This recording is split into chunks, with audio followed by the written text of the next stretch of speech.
Hello everyone, welcome back. मी औदुंबर शिंदे तुमचं एपीएड जीपॅड अकॅडमीमध्ये तुमचं स्वागत करतो. सो लास्ट लेक्चर आपण ग्लुकोकॉर्टिकॉइड्स हे कंप्लीट केलेलं आहे पूर्ण डिटेलमध्ये. कोणताही पार्ट त्याच्यामध्ये मिसिंग नाही आहे. सो फक्त तुमचं त्याच्यावर रिव्हिजन आणि तुमच्या नोट्स प्रिपरेशन, लेक्चर्स बघणे, नोट्स बनवणे आणि त्याला रिव्हिजन देणे हे तुमचं ड्युटी आहे आणि ते तुम्ही करत असाल आणि केलं तरच तुम्हाला जानेवारी फेब्रुवारीमध्ये त्याचा फायदा होईल. Otherwise it will become a very big problem for you to complete your syllabus within short period of time.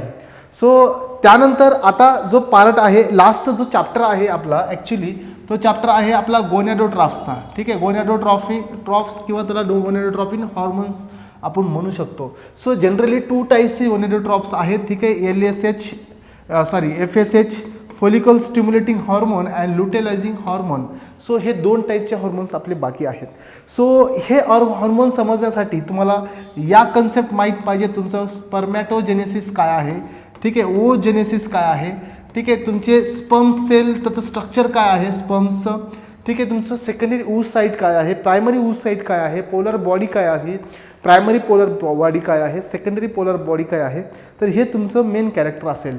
आणि हे समजण्यासाठी तुम्हाला माहीत पाहिजे ते म्हणजे सेल डिव्हिजन. ठीक आहे, you should know the basic concept of cell division. So cell division ही काय कन्सेप्ट आहे? सेल डिव्हिजन ही तुमच्या सेल रेप्लिकेशनची प्रोसेस आहे. So cell replication means what, की सेल हे रेप्लिकेट करतं, सेल हे तुमचं डिवाइड होतं न्यू डॉटर सेलमध्ये, जे की त्याच्या आयडेंटिकल असतात.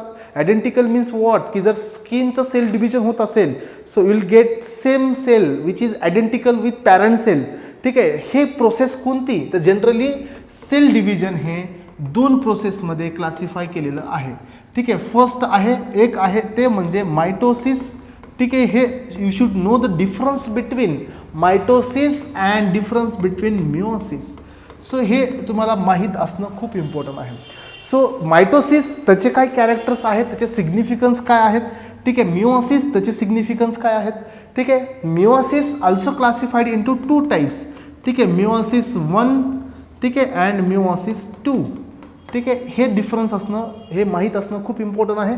Mitosis also classified into 2 types. First one is interphase. ठीक आहे, इंटरफेज काय असते आणि दुसरं आहे ते म्हणजे एम फेज किंवा त्याला म्हणतो आपण डिवायडिंग फेज. ठीक आहे, त्याला म्हणतो आपण डिव्हिजनल फेज किंवा एम फेज असं पण तुम्ही त्याला म्हणू शकता. सो हे काय आहेत, याचं काय प्रोसेस आहे, मी तुम्हाला तेच सांगतोय की याच्यामध्ये परत तुम्हाला माहीत आहे याचं कायरोसायटोकायनेसिस एक आहे, त्यानंतर याचं कायरोकायनेसिस अँड सायटोकायनेसिस असे फर्दर 2 क्लास असतात. कायरोकायनेसिस मीन्स तुमचं जे काही न्यूक्लियसचं डिव्हिजन आहे ते डिव्हिजन. सायटोकायनेसिस मीन्स तुमचं सायटोप्लाझम आणि सेल वॉलचं डिव्हिजन. सो अशा प्रकारे याचं क्लासिफिकेशन आहे. सो आपण 1 बाय 1 बघणार आहोत, बट तुम्हाला या आधी या दोन सेल डिव्हिजनच्या प्रोसेसमधला डिफरन्स माहीत असणं खूप इम्पॉर्टंट आहे. सो मायटोसिस मीन्स व्हॉट, की आता समजा हे स्किन आहे आणि या स्किन रप्चर झाली. समजा ही स्किन काय झाली, रप्चर होत असेल, तर ती स्किन रप्चर झाल्यानंतर त्याच ठिकाणी परत दुसरी सेल डिवाइड होऊन काय मिळेल, तुम्हाला नवीन स्किन मिळेल. तुम्हाला माहीत आहे की समजा तुम्ही मीन्स काही खेळत असताना जर तुम्ही पडलात तर ही आउटर जी लेअर आहे ती तुमची निघून जाते. म्हणजे आपल्याला दिसतं की जी काही म्युकस लेअर आहे, ठीक आहे, म्युकस नाही, इंटरनल जी लेअर आहे त्याच्या खालची जी लेअर आहे ती तुम्हाला दिसते आणि आफ्टर सम डे ती लेअर सेम ब्लॅकिस्ट होऊन जाते किंवा ज्याची व्हाईट आहे त्याची ॲज इट इज होऊन जाते as compare to other layer. So हे काय आहे, हे डिव्हिजन आहे. Daily millions of cell divide होतात आपल्या स्किनवर आणि मिलियन्स ऑफ सेल हे डेथ होतात आपल्या स्किनपासून. So apoptosis program cell death and तुमचा जो नेक्रोसिस आहे, ठीक आहे, सेल नेक्रोसिस, या दोन्हीमधला डिफरन्स काय आहे हे पण माहीत पाहिजे. सो ॲपॉप्टोसिस मीन्स व्हॉट, की जर सेल डिवाइड होतात तर ते सेल डिवाइड होतात, न्यू सेल फॉर्म करतात, तर इट हॅज टू अंडरगो डिग्रिडेशन. ते पण डेड झाल्या पाहिजे. जर समजा अशी कंडिशन असेल की सेल डिवाइड होत आहे आणि सेल डेड होत नाहीत तर काय होईल, की इनिशियली आपलं नोज हे इथपर्यंत आहे, काही पिरियड नंतर ते पुढे येईल, डेथपर्यंत हे इथपर्यंत येईल. तर म्हणजे काय, हे स्किन आहे, प्रत्येक सेल आहे. सो काही बॉडीचे पार्ट्स आहेत, त्याच्यामध्ये आपल्या बॉडीच्या मसल्स असतील, हे जे काही स्केलेटल मसल्स आहेत ते एकदा फुल डेव्हलपमेंट झालं त्यांची की they should not go under cell division, that is called G0 phase. So तुम्हाला हे डिफरन्स समजावणारच आहे, याच्यामधला डिफरन्स तुम्हाला माहीत असणं इम्पॉर्टंटच आहे. G0 फेज ही अशी फेज आहे, रेस्टिंग फेज आहे, एक सायकल फेज म्हणतात तुम्हाला त्याला आपण, कारण सायकलमध्ये ते जनरली येत नाही. ठीक आहे, तर त्या फेजमध्ये आपले जे हार्ट सेल असतात, जे की आपले मसल्स असतात, बॉडीचे जे मसल्स असतात, म्हणजे काय की एकदा त्यांची सेल डिवाइड होतात up to some certain level, certain एजपर्यंत ते डिवाइड होतात, बट त्यानंतर ते सेल डिवाइड होत नाहीत, ते तुमच्या G0 मध्ये जातात. आणि जर समजा बॉडीने रिक्वायरमेंट केली, समजा एक मी काय बोलतो की हार्टचे सेल आहेत ते डिव्हिजनमध्ये येत नाहीत, बट समजा त्या माणसाची बायपास सर्जरी झाली किंवा त्याचं अंजायना पेक्टोरिसचा जो काही माइल्ड कॅल्क्युलर इन्फ्रॅक्शन असेल, त्याचं काही त्यांनी ट्रीटमेंट घेतली, त्याची काही सर्जरी केली, तर त्या कंडिशनमध्ये सेल डिवाइड होणं इम्पॉर्टंट आहे. सो त्यावेळेला मात्र G0 ही तुमची एंटर करते. सो तुम्हाला ते पण सांगेल मी, what is mean by G0, what is mean by G1, what is mean by G2. तर हे सगळ्यात तुमचं आणि S फेज असेल आणि G0 असेल. सो हे काय आहेत हे पण सांगतो. बट हे मायटोसिस आणि मिओसिस यामधला डिफरन्स मी सांगत होतो की इफ द स्किन इज, म्हणजे पॅरेंट स्केल जो सेल आहे पॅरेंट, तो फ्रॉम स्किनपासून आहे. So if it is go under go cell division, ते आयडेंटिकल दोन डॉटर सेलची कॉपी बनवतो. सो हे आयडेंटिकल कॉपी बनवण्यासाठी it has to go under two process, that is interphase आणि second one is metaphase. So त्यानंतर त्याचे आयडेंटिकल कॉपीज बनतात. ठीक आहे, क्रोमोझोमल पेअर हा त्यांचा सेम असतो, जे रिडक्शनल इथं होत नाही मायटोसिसमध्ये. तो या सेलला कुणाची मॉर्फोलॉजी आहे याची. ठीक आहे, हे दोन कसे आहेत, एकमेकासारखे आहेत. सो तुम्हाला इथं काय आउटपुट दिसतंय की जर स्किनपासून जर सेल डिव्हिजन होत असेल तर हे होणाऱ्या सेल पण कशा होतात, स्किनच होतात, स्किनचे सेल तिथं तयार होतील. आणि जर समजा या ठिकाणी एक अशी प्रोसेस आहे ज्या एग किंवा त्याला ओहम म्हणू शकता तुम्ही किंवा स्पर्म म्हणू शकता, ओहम प्लस स्पर्म या दोघांचं कॉम्बिनेशन होऊन पूर्ण बॉडी तयार होते, त्याला काय म्हणू शकता तुम्ही, कोणती सेल आहे आणि त्याला कोणत्या प्रोसेस म्हणू शकता आपण. ठीक आहे, सो ज्या वेळेला सेल डिव्हिजन झाल्यानंतर identical means same as it is parent सेलमध्ये जर ते डिवाइड होत असतील तर त्याला म्हणतो आपण मायटोसिस. ठीक आहे, आणि जर समजा मिओसिस मीन्स व्हॉट, की मिओसिस म्हणजे की तुमच्या एका सेलपासून, एका सेल म्हणजे ग्रुप ऑफ सेल, दोन याचा पॅरेंट मदर अँड फादर या दोघांपासून ओहम अँड स्पर्म या दोघांच्या कॉन्जिगेशन नंतर, याच्या फर्टिलायझेशन नंतर होल बॉडी बनते, त्या प्रोसेसला म्हणतो आपण मिओसिस. ठीक आहे, तर हे दोन डिफरन्स तुम्हाला माहीत असणं खूप इम्पॉर्टंट आहे. आणि त्यानंतर जो पुढचा पार्ट आहे मी तुमचा क्लिअर करेल. ठीक आहे, बघा की आता फर्स्ट आपण बघतोय मायटोसिस. सो मायटोसिस ही क्लासिफाय आहे दोन स्टेपमध्ये, दोन फेजेसमध्ये ही क्लासिफाय आहे. एक आहे इंटरफेज. ठीक आहे, याला म्हणतो आपण इंटरफेज. ठीक आहे, इंटरफेज. आणि सेकंड वन आहे एम फेज. ठीक आहे, एम फेज म्हणा त्याला, किंवा याला तुम्ही डिव्हिजनल फेज म्हणा. ठीक आहे, डिव्हिजन फेज म्हणू शकता. ठीक आहे, बट ह्या दोन फेजेस स्टडी करणं काय इम्पॉर्टंट आहे, हे जनरली तुमच्या हायर, मी असं तुम्ही समजू नका की हे फक्त बेसिकसाठी मी क्लिअर करतोय, नाही. एव्हरी इयर जे काही जीपॅटचे क्वेश्चन पेपर आहेत तुम्ही बघा की सेल डिव्हिजनच्या मायटोटिक फेजेसमध्ये तुम्हाला क्वेश्चन दिसेल. आणि आपले most of drug from chemotherapy, जे आपला जो लास्ट सेक्शन असेल कोलॉजीचा किमोथेरपीचा, त्या किमोथेरपीच्या लास्ट सेक्शनमधून या सेल डिव्हिजनच्या प्रोसेसवर आपले ड्रग आलेले आहेत. ठीक आहे, यावर आणि एस फेज आणि एम फेज या दोन फेजेसवर तुमचे क्वेश्चन्स दिसतील. विनक्रिस्टिन, विनब्लास्टिन, ट्रॅक्झन डेरिव्हेटिव्ह आहे, पॅक्लिटॅझेल, डोसीटॅक्झेल, हे ड्रग कुठे ॲक्ट करतात, हे ड्रग तुमच्या सेल डिव्हिजनच्या स्टेपवर ॲक्ट करतात. सो हे कोणत्या स्टेप आहेत हे पण तुम्हाला माहीत असणं खूप इम्पॉर्टंट आहे. ठीक आहे, तर हे का सांगतोय तुम्हाला, कारण याच्यामागचे कारण आहेत. याच्यामागचे कारण असे आहेत की हे तुम्हाला माहीत असेल तर तुमचं किमोथेरपी इझिली तुम्हाला अंडरस्टँड होईल. कुठल्याही प्रकारचा प्रॉब्लेम तुम्हाला किमोथेरपी अंडरस्टँडिंगमध्ये होणार नाही. ठीक आहे, तर इंटरफेज ही 4 स्टेपमध्ये डिवाइड केलेली आहे. ठीक आहे, 4 स्टेजेसमध्ये डिवाइड केलेली आहे इंटरफेज. ठीक आहे, बघा याच्यामध्ये फर्स्ट आहे तुमचा G0 phase. So G0 means what, की मी तुम्हाला सांगितलं एक सायक्लिक फेज आहे, म्हणजे ही सायक्लिकमध्ये हे डिव्हिजनमध्ये नसते, not in cell division process, ही पहिली फेज आहे. हे कोणती फेज, की बघा की आपल्या बॉडीमध्ये जे हार्टचे सेल आहेत, मी तुम्हाला आता सांगितलं, जे आपल्या बॉडीच्या मसल्स आहेत. ठीक आहे, वन्स दे फुल्ली डेव्हलप्ड, ते एकदा का डेव्हलप झाल्या की फर्दर त्यांचं डिव्हिजन होत नाही. कारण तुम्हाला माहीत आहे, काय माहीत आहे बघा इकडे या, की ही तुमची जी हर्ट आहे, या हर्टला कुशन लाईक स्ट्रक्चर असतं. तुम्हाला माहीत असू द्या की हार्टचे जे चेंबर्स आहेत हे तुम्हाला वरून एकही विजिबल दिसणार नाहीत. या हार्टच्या याच्यामध्ये तुम्हाला काय मिळते, पेरिकार्डियल कॅव्हिटी असते याच्यामध्ये. ठीक आहे, पेरिकार्डियम आणि तुमचं जे इपिकार्डियम आहे, पेरिकार्डियम अँड इपिकार्डियमच्या मध्ये एक प्रकारची पेरिकार्डियल कॅव्हिटी असते. ठीक आहे, त्या पेरिकार्डियल कॅव्हिटीमध्ये तुमचं पेरिकार्डियल फ्लुइड प्रेझेंट असतं. सो दे फ्लुइड हे शॉक ॲब्झॉर्बन्स नाही, की जे काही तुमचं जे रिलॅक्सेशन कॉन्ट्रॅक्शनसाठी जो एरिया लागणार आहे तो एरिया एम्प्टी आणि त्याचं फुलफिल करण्याचं काम हे कार्डियल कॅव्हिटी करते. ठीक आहे, सो हे जे व्हेंट्रिकल्स आहेत हे मस्क्युलर आहेत. तुम्हाला माहीत आहे की तुमचे जे ॲट्रियम असतात, ठीक आहे, ॲट्रियम हे कसे आहेत, व्हेंट्रिकलपेक्षा कसे आहेत, थिन आहेत. अँड व्हेंट्रिकलमध्ये तुमचा लेफ्ट व्हेंट्रिकल कसा आहे, राईट व्हेंट्रिकलपेक्षा थिक आहे, मस्क्युलर आहे. कारण left ventricle has to send और eject blood to whole the body system, and जो राईट व्हेंट्रिकल आहे याला फक्त कुणाला ब्लड देते, लंग्सला. त्यामुळे हा डिफरन्स माहीत असणं खूप इम्पॉर्टंट आहे.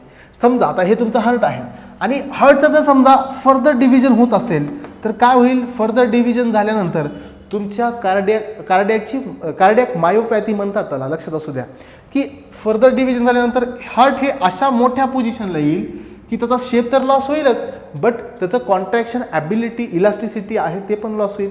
त्यामुळे हे सेल एकदा डेव्हलप झाले, मसल्स असतील एकदा डेव्हलप झाले की फर्दर ते डिव्हिजनच्या प्रोसेसमध्ये येत नाहीत. तर ठीक आहे, तर अशा टाईपच्या सेलला, असे टाईपचे सेल एका प्रोसेसच्या अंडरमध्ये जाऊन बसतात, त्याला आपण म्हणतो G0 phase, which is first x cyclic phase म्हणू शकतो आपण. जी रिअल फेज आहे, फर्स्ट फेज तुमच्या इंटरफेजची ती आहे G1. ठीक आहे, त्यानंतर तुमची असते G1च्या नंतर असते, ठीक आहे, G1च्या असते नंतर तुमची S फेज. ठीक आहे, सिंथेटिक फेज म्हणू शकता तुम्ही त्याला, ज्या ठिकाणी ॲक्च्युअल DNAचं रेप्लिकेशन होतं. त्यानंतर लास्ट आहे ती म्हणजे G0 फेज. ठीक आहे, त्याला म्हणतो आपण प्री मायटोटिक मीन्स व्हॉट, की आता याच्यानंतर कोणती फेज आहे, एम फेज म्हणजे काय, मायटोटिक फेज. आणि ही कोणती आहे, पोस्ट मायटोटिक मीन्स व्हॉट, की एम फेज नंतर हीच फेज होते. आता तुम्हाला डायग्राम मी देणारच आहे, डायग्रामॅटिक प्रेझेंटेशन दाखवल्यानंतर ते तुम्हाला क्लिअर होईलच. ठीक आहे, सो बघा की हे रनिंग चालूच आहे तुमचं. हे 4 फेजेस आहेत इंटरफेजचे जे काही कॅरेक्टर्स आहेत, हे कॅरेक्टर्स तुम्ही इथं नोट डाऊन करा. ठीक आहे, इंटरफेजचे काही कॅरेक्टर्स आहेत. पहिला की ही कशी आहे, हायली मेटाबॉलिक ॲक्टिव्ह. ठीक आहे, मेटाबॉलिकली ॲक्टिव्ह फेज आहे. ठीक आहे, सगळ्यात जास्त ॲक्टिव्हिटी या फेजमध्ये होतात. ठीक आहे, आता बघा की हे जी सेल आहे यांनी 2 डॉटर सेलमध्ये त्याचं आयडेंटिकल डिप्लॉइड सेल बनवले त्यांनी. सो तुम्हाला असं वाटतं का की हे सेल लगेच त्याचे फर्दर हे 2 आणि हे 2 बनवतील, असं होईल का? असं होतं, बट कधी होतं, ह्या सेलला काय झालं पाहिजे, मॅच्युअर झालं पाहिजे. या सेलला त्याचं एक proper cytoplasm, proper surface activity develop केल्या पाहिजेत. आणि हे जी प्रॉपर जी त्याचं ही समजा ही मॅच्युअर झाली, सो हा जो पिरियड असतो आफ्टर सेल डिव्हिजन, या सेल डिव्हिजनपासून ह्या मॅच्युरेशनपर्यंतचा हा फेज म्हणजे तुमचा असतो इंटरफेज. म्हणजे cell itself preparing for cell division. आणि हा इंटरफेज असतो जवळपास तुमचा 25 आवर्सचा. ठीक आहे, प्रत्येक सेलचा व्हॅरी असू शकतो, बट ॲव्हरेज हे 25 आवर्स एवढा त्याचा टाईम असतो. सो हे जी मॅच्युरेशन आहे, हे मॅच्युरेशन 3 फेजेसमध्ये जनरली G0 तुम्ही बाहेर काढली तर G1 S फेज आणि G2 फेज. सो हे आहे तुमचं इंटरफेजचं कॅरेक्टर. हायली मेटाबॉलिकली ॲक्टिव्ह आहे. ठीक आहे, लॉंगर ड्युरेशनसाठी आहे. ठीक आहे, आणि हा जो आहे हा जो तुमच्या 2 M फेज. ठीक आहे, बघा की हा M फेजचा गॅप आहे. या M फेजमध्ये हा एकच फेज आहे ज्याला आपण इंटरफेज म्हणतोय. ठीक आहे, हा जो टाईम आहे, टाईम बिटवीन 2 M फेज. ठीक आहे, ही एक फेज झाली आणि जी दुसरी होणार या दोघांमधला जो गॅप आहे याला म्हणतो आपण इंटरफेज. तर अशा प्रकारे याचं काही तुम्हाला आयडेंटिकल कॅरेक्टर्स आहेत जे तुम्हाला लक्षात ठेवायचे आहेत. ठीक आहे, त्यानंतर बघा आपण बघणार आहोत 1 बाय 1 की या फेजला आपण रेस्टिंग फेज म्हणू शकतो. It also called as resting phase, it also called as non dividing phase. तर हे त्याचे सगळे नावं आहेत इंटरफेजचे. सो आय होप इंटरफेज ही तुम्हाला क्लिअर असेल. त्यानंतर आपण नेक्स्ट फेजकडे जाणार आहोत, तो म्हणजे आपली यम फेज. ठीक आहे, मेटा फेज. यम फेज ही सगळ्यात जास्त त्या इंटरफेजमध्ये क्वेश्चन आला तर तुम्हाला एस फेजवरून येतो. किमोथेरपीचे जर ड्रग विचारत असतील तर ते पण यम फेजमधून विचारतात. बट यामध्ये विचारलं जाते तुमचं सिक्वेन्स, तुमच्या सेल डिव्हिजनचं sequence. What is the prophase, what is the metaphase, what is mean by anaphase आणि what is mean by telophase. तर हे तुम्हाला सिक्वेन्स पण विचारला जातो, याच्यामध्ये होत असणारे चेंजेस पण विचारले जातात. आणि ॲक्च्युली सेल डिव्हिजन हे दोन याच्यामध्ये होतं, कायनेसिस अँड सायटोकायनेसिस. तर हे काय आहे, कायरोकायनेसिस मीन्स व्हॉट, कायरोकायनेसिस मीन्स व्हॉट की तुमच्या न्यूक्लिअर मटेरियलचं डिव्हिजन. ठीक आहे, आणि सायटोकायनेसिस मीन्स व्हॉट की तुमच्या सायटोप्लाझमचं division, cytoplasm and cell wall division. तर अशा प्रकारच्या दोन आहेत. तर तुम्हाला मी सांगेल हे एक्सप्लेनेशन तुमच्यासमोर येणारच आहे. ठीक आहे, यम फेज परत क्लासिफाय होते 4 फेजेसमध्ये. ठीक आहे, यम फेज ही सगळ्यात जास्त इम्पॉर्टंट आहे. एक क्वेश्चन तुम्ही एक्सपेक्ट करू शकता from cell division, from anatomy. ॲनाटॉमीवरून एक क्वेश्चन तुम्हाला येऊ शकतो. ठीक आहे, तर पहिली जी फेज आहे ती म्हणजे प्रोफेज. तर याचे सगळे कॅरेक्टर्स तुम्हाला मी इथं डिस्कस करणार आहे. प्रोफेज काय असते, prophase also classified into 2 phases, early prophase त्यानंतर तुमची लेट प्रोफेज. हे 2 स्टेप्स आहेत तुमच्या प्रोफेजमध्ये. त्यानंतर सेकंड फेज असते ती म्हणजे मेटाफेज. तर हे जे स्टुडंट 12th त्यांचं स्ट्रॉंग आहे त्यांच्यासाठी हे रिपीट होत असेल त्यांनी फास्ट घ्या आणि स्किप करा. जर हे तुमच्यासाठी न्यू असेल तर तुम्ही प्रॉपर स्टडी करा. ठीक आहे, metaphase it also called as equatorial phase. त्यानंतर तुमची जी पुढची फेज असते त्याला म्हणतो आपण ॲनाफेज. ठीक आहे, ॲनाफेज. अँड लास्ट आहे त्याला म्हणतो आपण टेलोफेज, ज्या ठिकाणी तुमचं सायटोप्लाझमचं डिव्हिजन होतं. ठीक आहे, तर हे फेजेस आणि याचे कॅरेक्टर्स हे तुम्हाला डिफरंटली मी स्टडी करेल, डिफरंटली मी तुम्हाला टीच करेल. सो ह्या सगळ्या कॅरेक्टर्स तुम्हाला माहीत पाहिजे की इक्विटोरियल काय आहे, ॲनाफेज काय आहे. बट तुम्हाला लक्षात असू द्या, ही जर मायटोसिसच्या जर हे प्रोसेस समजल्या तरच तुम्ही मिओसिसचे यम फेज स्टडी करू शकता. कारण मिओसिसच्या प्रोफेजमध्येच त्याच्या 5 टाईप्स आहेत. ठीक आहे, फर्स्ट त्याचे भरपूर टाईप्स आहे, झायगोटीन, पॅचिटीन, डिप्लोटीन, डायकायनेसिस. सो तुम्हाला हे माहीत पाहिजे. What is mean bye chromatid. ठीक आहे, तर बघा आता हे तुमचे काही कॅरेक्टर्स आहेत हे तुम्हाला सांगेल मी. ठीक आहे, क्रोमॅटिन हे काय आहे. ठीक आहे, क्रोमॅटिड. ठीक आहे, हे काय आहे. ठीक आहे, त्यानंतर क्रोमोझोम्स हे काय आहे. त्यानंतर तुमचे होमोलोगस पेअर हे काय आहे, होमोलोगस. ठीक आहे, हे माहीत पाहिजे. त्यानंतर तुमचं नॉन सिस्टर. ठीक आहे, नॉन सिस्टर क्रोमॅटिड हे काय आहेत, सिस्टर क्रोमॅटिड हे काय आहेत. ठीक आहे, त्यानंतर तुमचं जो सेंट्रोमेअर असतो तो काय असतो. त्यानंतर तुमचा एक कायनेक्टोकोर हा काय असतो. तर एवढे तुमच्या टर्म्स तुम्हाला माहीत पाहिजे या सेल डिव्हिजनमध्ये. ठीक आहे, क्रोमॅटिन हे क्रोमॅटिन म्हणजे लक्षात असू द्या की DNA-चंच मटेरियल आहे, न्यूक्लिअर मटेरियल, बट असं धाग्यासारखं आहे, थ्रेड लाईक थिन स्ट्रक्चर. ठीक आहे, क्रोमॅटिड मीन्स व्हॉट की condensation of chromatin converted into chromatid. Chromatid हे काय आहे, सिंग्युलर फॉर्म आहे, सिंगल स्ट्रक्चर आहे तुमच्या क्रोमोझोमचं. ठीक आहे, 2 क्रोमॅटिड बनून काय बनेल तुमचं कंडेन्सेशननी, अशा प्रकारचं काय मिळेल तुम्हाला, क्रोमोझोम्स. ठीक आहे, याला म्हणतो आपण क्रोमोझोम. सो क्रोमॅटिन कंडेन्सेशन क्रोमॅटिडमध्ये, क्रोमॅटिनचं कंडेन्सेशन क्रोमॅटिडचं पेरिंग झाल्यानंतर काय मिळेल तुम्हाला, क्रोमोझोम्स. सो क्रोमोझोम्स ज्या पॉईंटनी, ज्या पर्टिक्युलर प्रोटीननी अटॅच आहेत त्याला म्हणतो आपण सेंट्रोमेअर. ठीक आहे, सेंट्रोमेअर लक्षात असू द्या, सेंट्रोमेअर. आणि त्या सेंट्रोमेअरच्या आउटर साईडला जे प्रोटीन्स असतात, जो स्पिंडल फॉर्मेशन होतं, स्पिंडल फॉर्मेशन हे आपले यम फेजमध्ये होतं आणि ते कसं अरेस्ट केलं जातं हे पण मी तुम्हाला सांगणार आहे. बट त्या लेक्चरपर्यंत आपण अजून गेलो नाही. ठीक आहे, नेक्स्ट लेक्चरमध्ये मे बी ते क्लिअर होईल. सो याच्या साईडला जे तुमचं अटॅचमेंट असते एका प्रोटीनची, ज्या ठिकाणी स्पिंडलची अटॅचमेंट होते, तर त्याला म्हणतो आपण कायनेक्टोकोर. ठीक आहे, आणि हे 2 पेअर याला म्हणतो आपण होमोलोगस पेअर. ठीक आहे. आता सांगा हे जे दोन आहेत हे कोण आहेत, हे सिस्टर क्रोमॅटिड आहेत, सिस्टर क्रोमॅटिड. आणि हे दोन जे आहेत, ठीक आहे, हे दोन जे आहेत, हा एक आणि हा एक, हे कसे आहेत, नॉन सिस्टर क्रोमॅटिड आहेत. सो हे सगळं का, तुमच्या कन्सेप्टसाठी.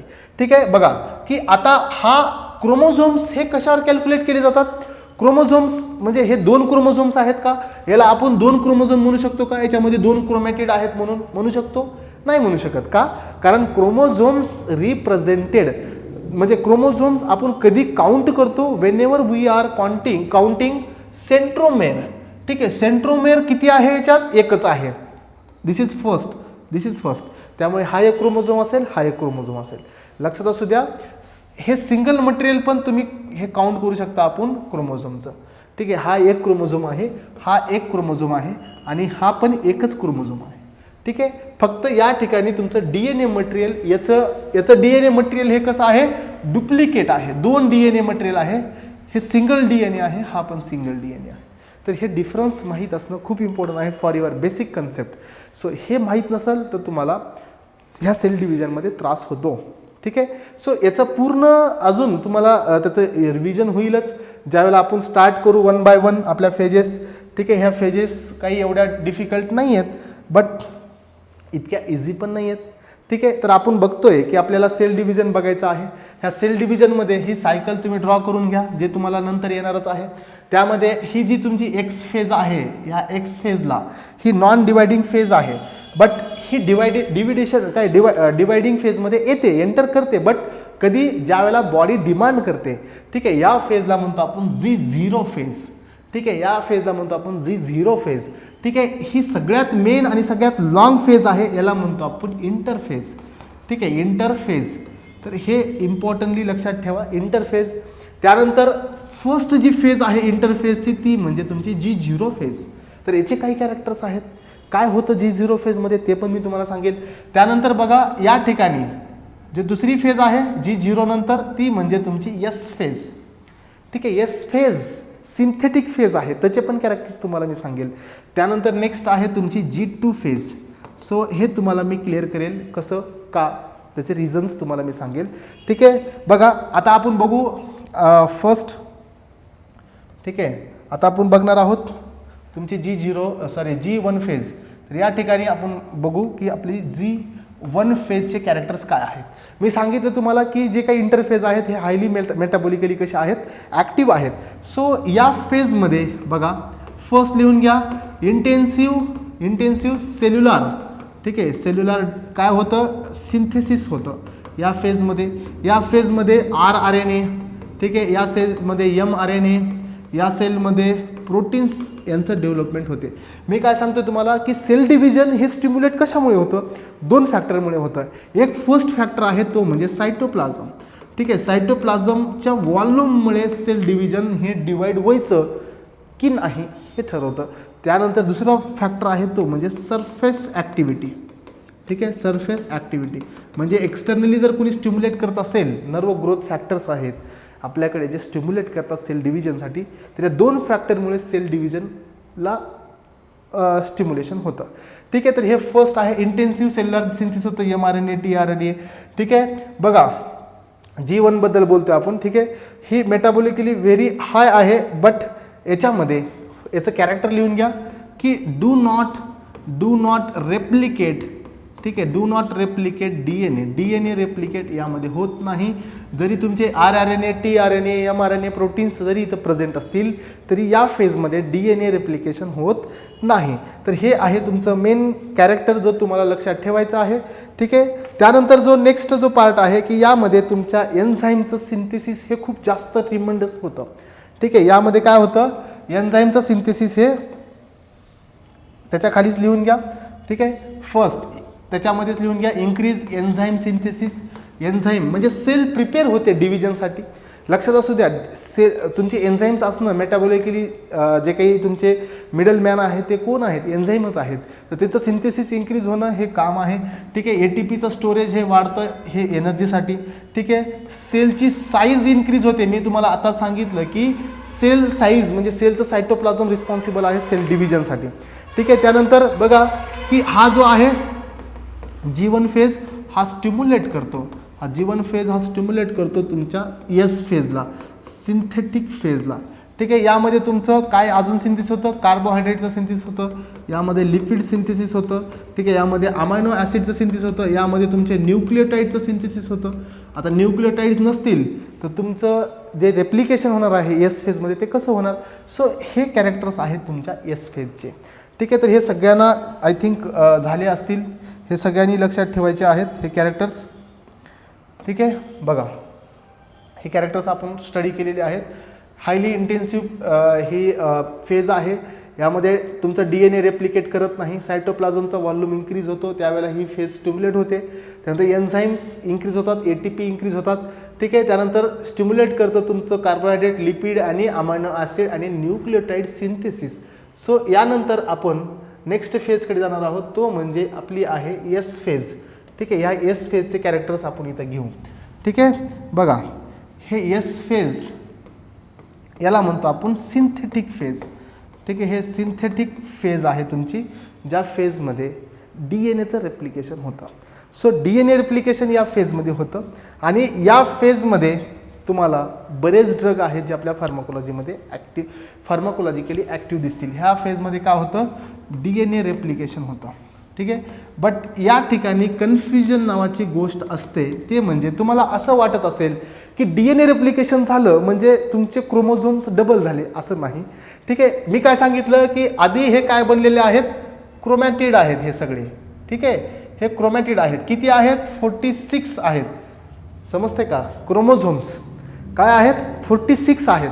सो या ठिकाणी मी कॅपिटल N लिहितोय म्हणजे N always represent amount of DNA. लक्षात असू द्या, N always represent amount of DNA. So ह्या एस फेजमध्ये तुमच्या प्रो फेजमध्ये अमाऊंट ऑफ DNA किती होता, 1 कॅपिटल N. ठीक आहे. 1 स्मॉल n तुमचं क्रोमोझोमल पेयर सांगतो, लक्षात असू द्या. ठीक आहे. आता बघा की या एस फेजमध्ये DNA रेप्लिकेशन, DNA जेनेटिक मटेरियलचं रेप्लिकेशन होत असेल, हे न्यूक्लियोटाईड जे तुमच्या प्रो फेजमध्ये डेव्हलप झालेले आहेत. सो या कंडिशनमध्ये तुम्हाला काय मिळेल, या कंडिशनमध्ये की हे तुमचं DNA डबल झालेलं आहे. ठीक आहे. बट लक्षात असू द्या की क्रोमोझोमचा नंबर तेवढाच आहे. हे कन्फ्युजन बऱ्याच स्टुडंटला होतं. So DNA replication occurs in S phase but not chromosomal chromosomal replication will perform in S phase. हे तुम्हाला माहीत पाहिजे. आणि या ठिकाणी तुम्ही आता तुमचा जो DNAचा जो अमाऊंट आहे तुम्ही 2N लिहू शकता. ठीक आहे. तर हे डिफरन्स माहीत असणं खूप इम्पॉर्टंट आहे. हे मी तुम्हाला इथे त्यासाठी क्लिअर करतोय. ठीक आहे. आणि यामध्ये तुमचं जो अमाऊंट ऑफ पर सेल जो आहे तो डबल झालेला आहे, बट क्रोमोझोमल पेअर तेवढाच आहे. तुम्ही याला असं म्हणा 1Nचं कन्वर्जन याच्यामध्ये किंवा 1 कार्बनचं कन्वर्जन 2 कार्बनमध्ये, असं पण तुम्ही त्याला रिप्रेझेंट करू शकता. ठीक आहे. हे आहे कॅरेक्टर ऑफ एस फेज. ठीक आहे. आणि क्रोमोझोमल पेअर हा इन्क्रीज होत नाही. ठीक आहे. आणि सिंथिसिस ऑफ हिस्टोन प्रोटीन हे इथं तुम्हाला दिसून येतील. ठीक आहे. हे झाली तुमची एस फेज. तर नेक्स्ट क्लासमध्ये आपण G0, त्यानंतर आपली G2 आणि आपण पुढच्या इंटरफेज मेटाफेजमध्ये प्रोफेज, ॲनाफेज, टेलोफेज हे सगळ्या फेज आपण कंप्लीट करू. ठीक आहे. ओके. सो आय होप सगळ्यांना हे समजत असेल आणि समजलंच पाहिजे. ठीक आहे. आणि याच्यावर होणाऱ्या ड्रग्स, याच्यावर होणारी फार्माकोलॉजी हे पण तुमची मी क्लिअर करेल. Thank you so much.